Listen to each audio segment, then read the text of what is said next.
Welcome back, everybody. In today's video, I buy another Montero sight unseen and immediately take it off-roading.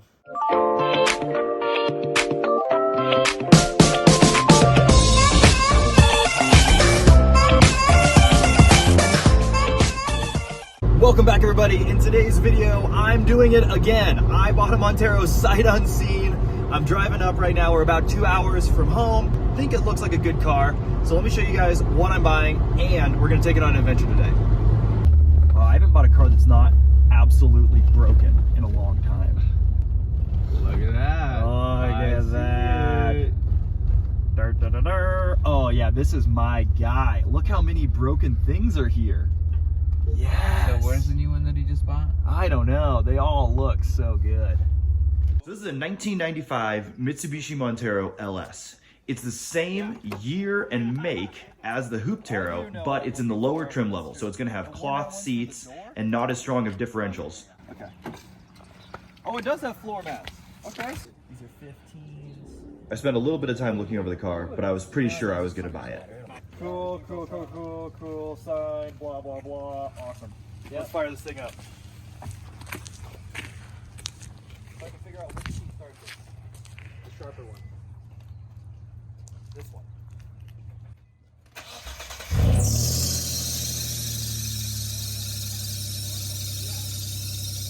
I was told that it had a blown up cat and that the serpentine belt whined, so I wasn't surprised when I heard the squeal.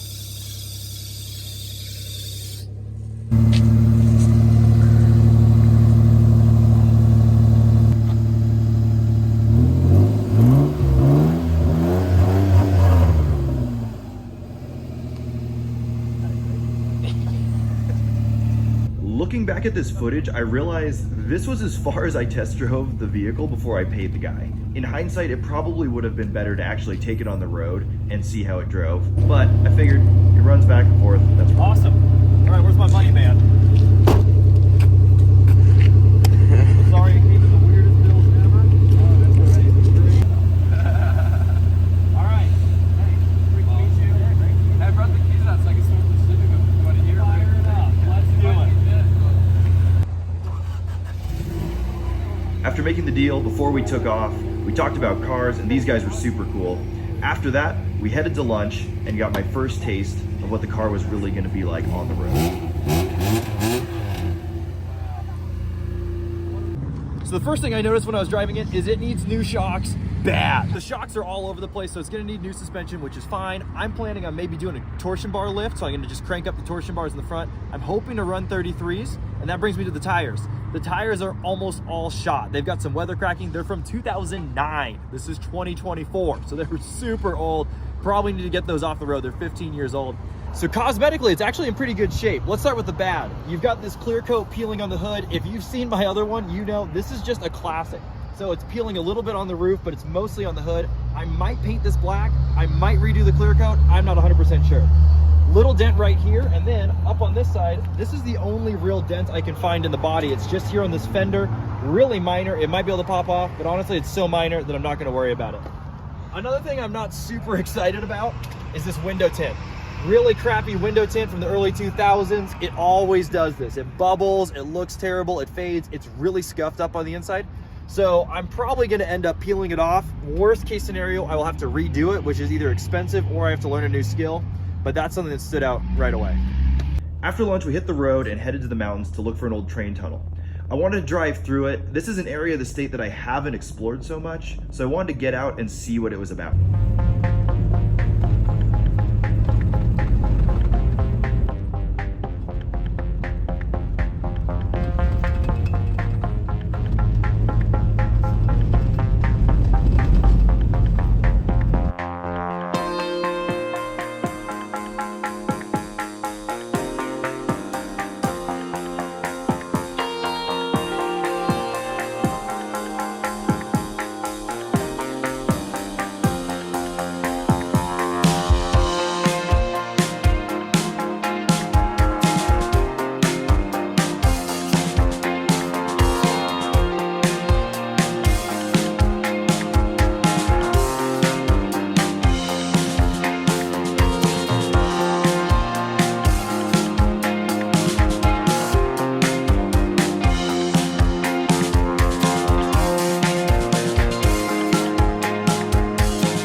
right, so we made it to the tunnel, we made it to our destination, but unfortunately, we can't drive in it. You used to be able to drive through it. It looks like they maybe have shut it down, but we have walked around in it. It's super cool. Dude, it's so hard to get perspective in here. I literally thought that was one of your guys' lights, not the end of the tunnel. No, that's the end of the tunnel. It's a mile away.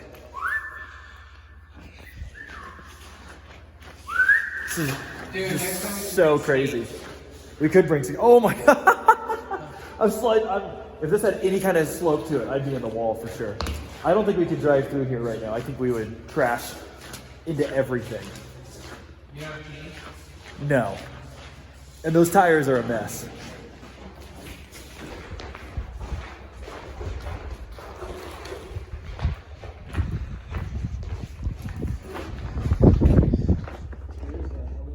It's actually over a mile long. So I was really hoping to take the Montero through it. It's supposed to have water in it. However, it's got like a foot of ice. And so I don't think we would have taken it through because we would have slid in the walls anyways.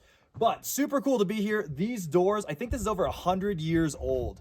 And so really cool to come back here, bring this Montero here. It's doing a great job. And now we're gonna go rip it around on some dirt roads.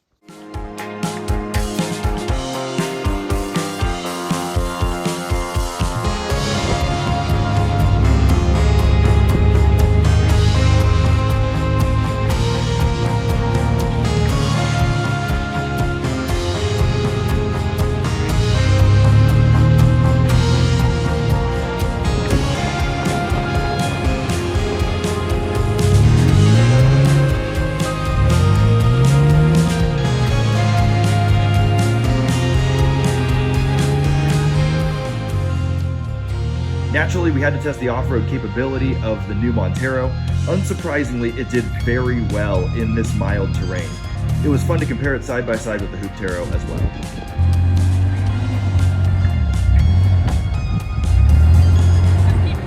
Now I'm up here!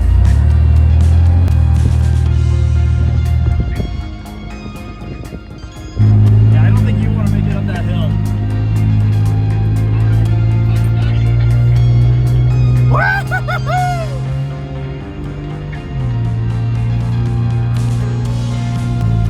Oh yeah, it just keeps going and going.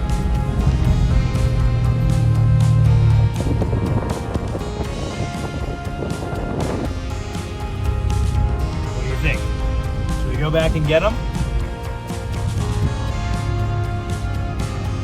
Pretty good descent, moving slow on the ground.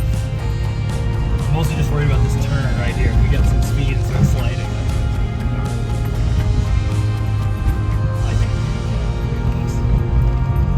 Oh yeah, 4 low, doing the work. Let's go!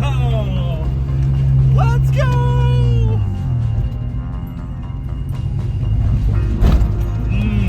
Rocking the bump stop there.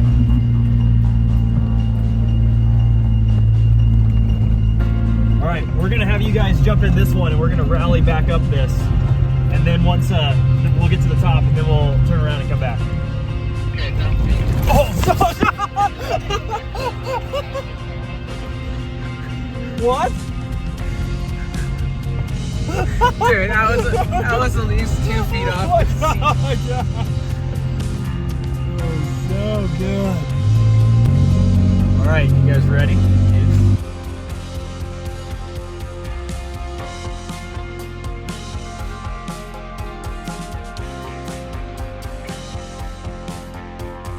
After a little more time off-road, some other issues started to show up. So now I'm on the interior of this thing, checking it out. As I've been going, I've been noticing a few things. One, that mirror rattles back and forth. That's gonna need to be fixed or adjusted. The dash works sometimes. Right now, the tachometer is working, but if I hit a bump, it's gonna go away. And I'm not convinced that all of these lights are working. These 2 rear bulbs are burnt out. That's super common. And I am missing one of these sun visors, but that's no big deal. I think I have one back at my house. Another thing I knew about is I knew that the sunroof was going to be broken. The guy told me the motor was broken and they're almost all broken. So that is non-operational. And this is quick disconnect. It looks like it just needs to be screwed back in, but that's not attached at all. Once we were done messing around off-road, we hit the highway and headed back home. We made it back home in the new Montero, and this thing is running great. It's been so much fun to get here. So we ended up doing that big trip where we went all over the place, went off-roading, did get some mud on the tires, but honestly, not too much. It was still fun to explore, even though we didn't get to go through that tunnel. And now that I've got this thing here, I want to show you just a little more of what is going on with this rig and why I think it's so cool. So I started off by showing you guys all the things that were wrong with it, little things that I was noticing that I need to change. Let me talk about some things that are really, really good. This thing is in pristine condition. You can see this door looks brand new. These cloth seats have held up super well. It doesn't look like there's even a stain on them. It's complete with the jump seats in the back. All the hardware is there. Everything's here in the front. It has an unmodified, granted missing this button, OEM stereo. All the gauges are here. It's really, really clean in here. No one's hacked it up by putting a bunch of aftermarket switches in it or doing any weird modifications. And so that's really good. Coming around to the back, same story. These seats in really good condition. All the functionality of this seat, this bench seat, even works, which is super rare. It's got these floor mats, which have kept the original floor mats pretty nice. It's got all of the stuff in here. It's got the original jack handle. And then you come around to the back. And the back is in really good condition too. Like I said, got the jump seats. Those of you who are Mitsubishi nerds are gonna love this. It's got the OEM flashlight. This thing is so quirky and weird, and it plugs into this outlet right there. It's got that, but wait. It also has a complete OEM toolkit, including this Mitsubishi flashlight. This is stuff where, like, realistically, there are way better tools. But if you're a Montero nerd, you understand this is so rare and just so fun. So the fact that this thing is so unmodified actually gets me really excited. It's in really, really good shape for its age. And I actually think this is gonna be a different direction for me. I'm gonna explain a little more of what I'm gonna do with this project. But before we do that, there's a few things I need to fix before it even gets on the road. The first one is the exhaust. So I'm gonna hop under there and see why it's making so much noise. So I got under here to check out this catalytic converter because the guy said it was blown out. And right here, it looks fine in the front. I come back here and it turns out it's just disconnected from the muffler. So this thing is catalytic converter straight to atmosphere. So this is super easy. All you gotta do is find some bolts that go in here. Looks like they might have rattled out. Get those in there, cinch that back up, and we should have a complete exhaust system. Another free, easy fix. So the exhaust was super easy to fix. Now it's time to move on to these tires.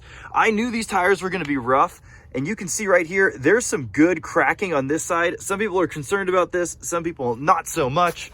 You come over to this side and you can see all sorts of little cracks inside of this. These tires are from 2009. They are 15 years old. And so even though they've got good tread, they've got to go. So I picked out some new tires that I'm just going to throw on here. They are the same stock size. So I'm going to get them thrown on here. But while I'm here, let me show you this. It has the original hubcaps on the original wheels, and all 5 are matching. That's super rare. These get modified all the time, or these hubcaps fall off. So that's actually super cool. So I mentioned that after taking a better look at this car, the plans have kind of changed. Honestly, I picked this thing up without having really any idea what I was doing with it. I just saw Montero in Montana and said, let's send it, let's make an adventure of it. And it was a really good time, but I don't really have a need for this car. It's nice to have another Montero. It's obviously fun. I am gonna shoot some videos in the future with it of like comparing stock ones to modified ones, and also an ultimate buyer's guide for the Gen 2. So make sure to tune in for that. But other than that, I didn't really have a plan for this. Now, I always have a lot of friends who are asking me about Monteros, and so I knew if I picked one up, someone would probably be interested in one. And so later on down the road, I'm planning on selling this, but it kind of leaves this spot of like, what am I gonna do in the meantime? Now, these are pretty easy to modify. There's a lot of things you can do to make them fun. The most popular one is you just crank up the torsion bars a little bit and you can fit 33s. And then it's got that kind of mean appearance. It's got better performance off-road. However, after seeing how stock this thing is, like, it's completely unmodified. No one's drilled any weird holes in it. No one's added any weird aftermarket accessories. No one's jacked with it. I thought when I was looking for a Montero to buy, this is exactly what I was looking for. I wanted to know that it's been well taken care of. I wanted to know that the maintenance history had been done. I was a little less worried about the appearances. I just wanted the thing to run really well. And that's what this is. The other thing I was looking for is I didn't want anyone else's modifications to be all over it. Someone's hack job of like they installed a weird stereo system or a security system or a light bar somewhere that I didn't want it. And this thing is that. And so rather than putting my own personal touch on it and building it like I've done with other cars, I thought someone is gonna really appreciate a clean slate. Whether they wanna leave it stock and just enjoy it like it was meant to, or if they wanna start from ground zero, this is the platform for them. So here's the plan. When I got this thing, it needed some work. It needed new shocks. They were bouncing all over the road. The tires were 15 years old. They were mismatched. They weren't safe, and they were flat. And it had some issues that were they're mostly just neglect. So it's got some parts that were either loose or missing. All the mirrors would flex around a lot. All they needed to do was be tightened up. The wheel indicator lights on the dashboard, they were going out or they were missing, and so that's an easy replacement. It was missing a visor for the passenger seat. That's a really easy thing I was able to get from Lusso Overland. It just needed some attention. It seems like someone's taken really good care of this rig, and it's just in the last little bit that it's kind of been neglected. It's just been used. It needs things like a windshield, you know, whatever. Just little fixes that if you know what you're doing, it's really not that bad. So I threw some upgraded Bilstein shocks on it. I went ahead and did all the fluids. That's the diffs, the transfer case, the automatic transmission, and the engine oil. I did a timing belt with OEM components, and I replaced the windshield. I also did a little bit of cosmetic work, like cleaning up the clear coat on the hood, as well as removing the bad window tint from the front two windows. And I changed the tires to be newer tires with way more tread on them that are gonna be way safer and way better. Now they are in the stock size, and again, that was the whole goal, is to leave this thing stock, completely unmodified, so that the other person who buys this, they can either enjoy it right like it is, or they can put their own personal touch on it. So there you have it. That's a wrap on this 1995 Mitsubishi Montero LS. I've had a super good time driving this around. It was fun to go on an adventure and pick it up. I've been daily driving it for the last month or two, and it's a great rig. So hopefully the next person who picks this up is gonna love it, whether they build it, whether they keep it stock, but it's gonna be on the road for a long time now that I've done that maintenance. So thanks for joining me, and I'll catch you guys on the next one.